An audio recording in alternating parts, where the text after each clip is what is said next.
The next section is one of my favorite topics of study.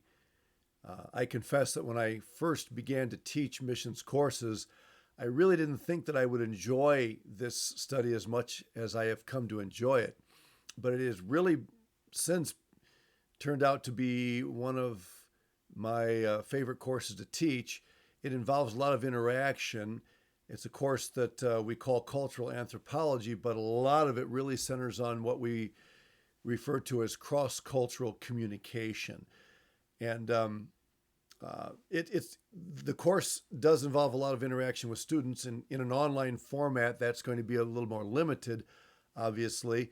But I would encourage you to pursue our course in cultural anthropology, even if it's not part of your program, because you'll find that this type of thing is not just for those who are going to another country to serve, but our own United States of America is becoming increasingly multicultural, not just multi-ethnic. It's not just the skin color or the languages, but the lifestyles. And they don't all become Americans in the, extreme sense of the word. And we'll talk more about that as we work our way through this section. But I just want you to be aware that a study like this will really help you to better understand and appreciate those who come from worldviews and ways of thinking that are different from yours. And so we're entitling this section Cross-Cultural Communication. Now, the term cultural intelligence, which is a big part of this study, is a recent term. It was coined in the early part of this century, and a lot of different people have worked on developing the idea of cultural intelligence. And one of them is Dr. David Livermore, the founder of the Cultural Intelligence Center in Holt, Michigan. And you can see the website there, culturalq.com. I would encourage you to get on that site, look through it. There are some Christian concepts on it, but it is not a Christian website per se. Dr. Livermore actually used to teach at a Christian institution, but the purpose of his website is not to present cultural intelligence from a strictly Christian perspective. In other words, to prepare missionaries or pastors, Christian workers. He's dealing broadly with the business world and international communications that are involved in corporate interaction in companies that span the globe.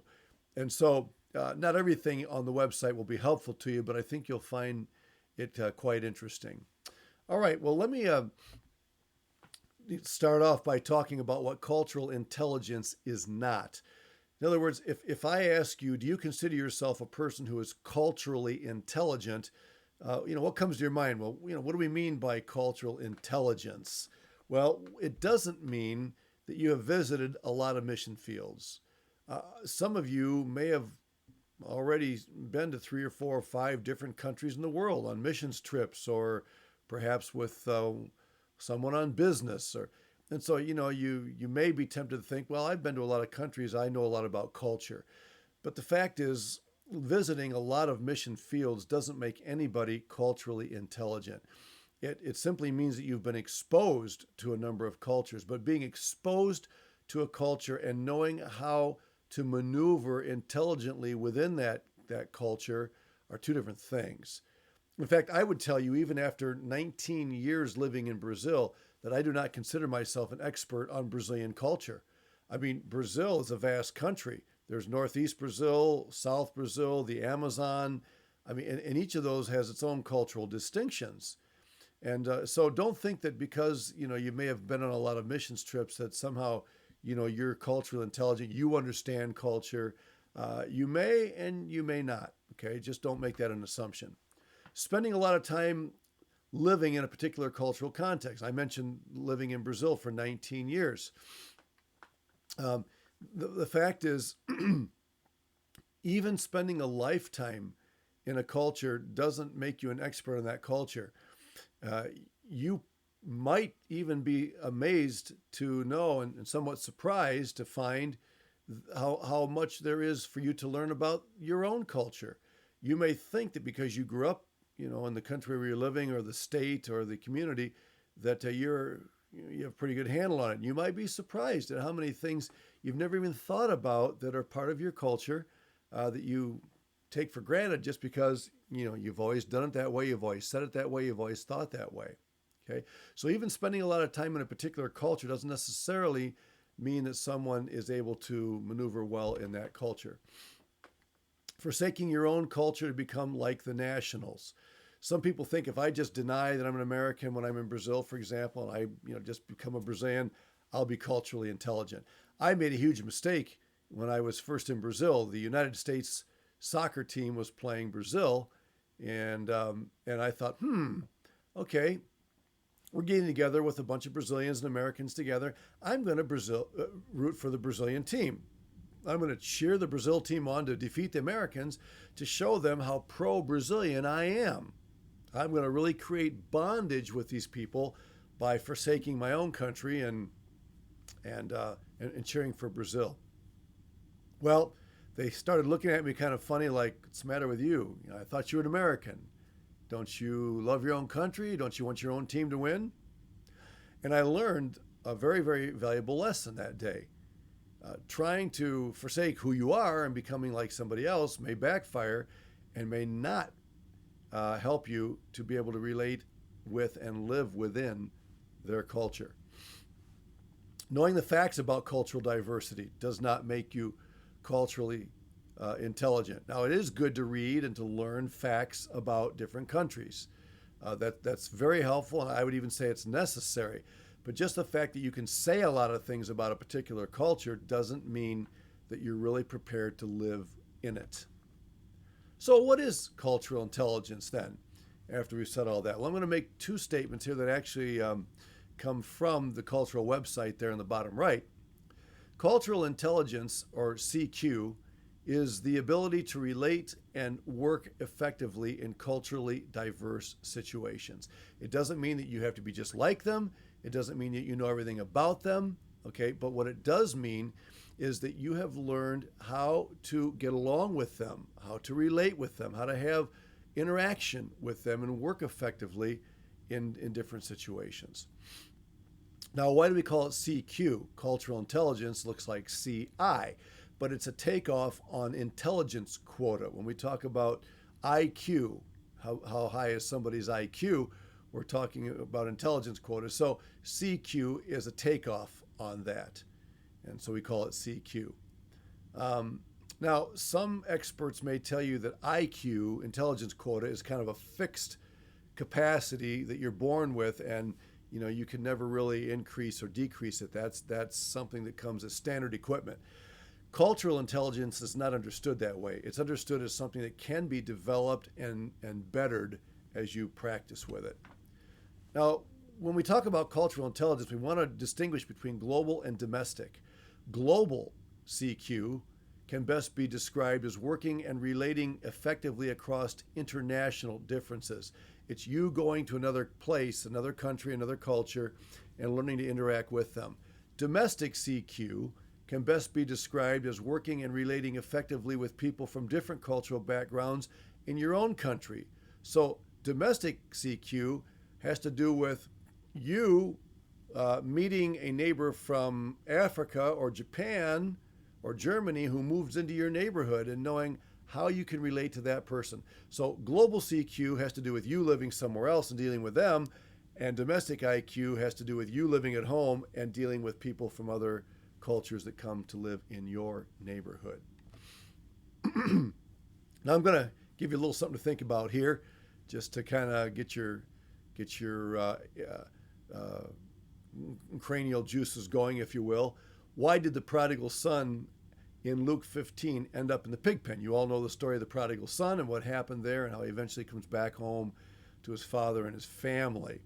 All right. If you were to ask that question, why did he end up in the pig pen? How did that happen? You might find that people from different cultural orientations will answer that question differently. So let's take 4 as examples. The Russian pastor, a Tanzanian pastor, an Indian pastor, and there I'm referring to the country of India, and an American pastor. So if you were to ask the Russian pastor, why did the prodigal son end up in the pig pen? He may say, because there was a famine in the land. Okay, now was there a famine in the land? There was. The Bible says that.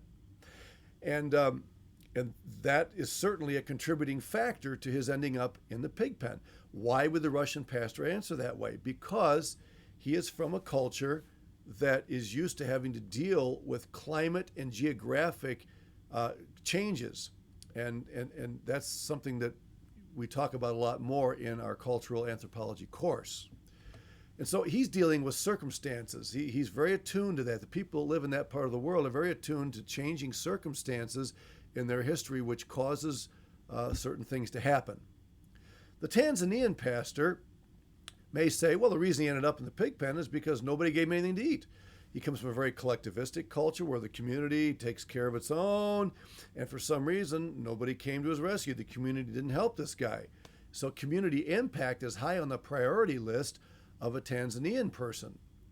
And therefore, the prodigal, with no one to help him, ended up in the pig pen. The Indian pastor, his family neglected him, similar to the Tanzanian pastor, but the family structure, very, very important in India. And, why didn't the father come after him? Why didn't he send his son? I know of a case in a family in India where one of the children took off and the father sent the older siblings to go and get that child and bring the child back into the family. And he felt that as the patriarch of the family, that was his responsibility. So domestic responsibility is very important for the Indian pastor. Now, you as an American, or those of you who are Americans taking this course, I'm guessing you'd answer the question, why did he end up in the pig pen? Because he squandered his inheritance. And we would emphasize personal responsibility. Now, the fact is, in the blue boxes there, every one of those statements in blue is part of the text in Luke 15. We know by reading the story that Jesus does emphasize the personal responsibility of this son in leaving, okay? And so it's not just something that the Americans would recognize. We're not talking about, these being the only thing that these people would see, but there are emphases in different cultures that draw these things out. And very interesting to think about that. There are certain things in Bible passages that you may never notice here that somebody in another country will bring up, and you'll say, never saw that before, never thought of that before. Something to keep in mind. There are really four foundational elements of cultural intelligence that we study in that course. The first one is what we call CQ drive. How motivated am I really to study, a new culture, to be able to live in, adjust to a different culture? And then there's CQ knowledge. How much do I understand? How much do I know about the political system and the geography and the language and the religions and the pastimes of these people, the food that they eat and that sort of thing. How much time have I taken to really learn those things? CQ strategy. Do I have a plan for learning? Do I have a course for learning the language that I'm going to engage? Do I have some ideas of how I can mingle among these people in different settings in order to better understand how they are? That's the strategy.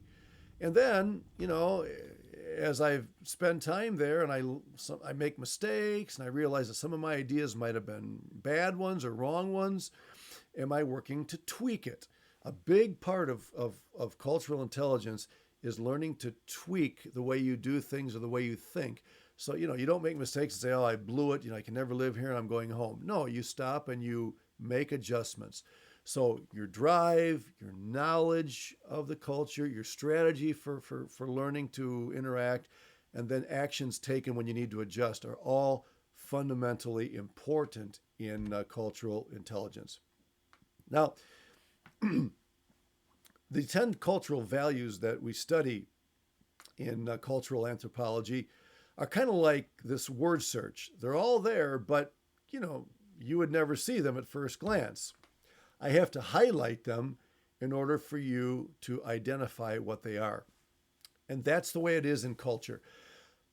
All 10 of these that are highlighted here, that we'll take a brief look at in the following sections, are all values that every one of us possesses, no matter what culture we live in. It's just that most of the time we do those things second nature. We think certain things second nature because that's just the way we've always known them. But when we go to new cultures, those things all of a sudden stand out because they're very different from what we are accustomed to thinking or the way we're accustomed to living. All right. So the contrasting elements in these cultural dimensions are not intrinsically right or wrong. We're not talking about moral versus immoral as we deal with these values. We're talking about differences in emphasis, and I think that'll become obvious as we work our way through these 10 values.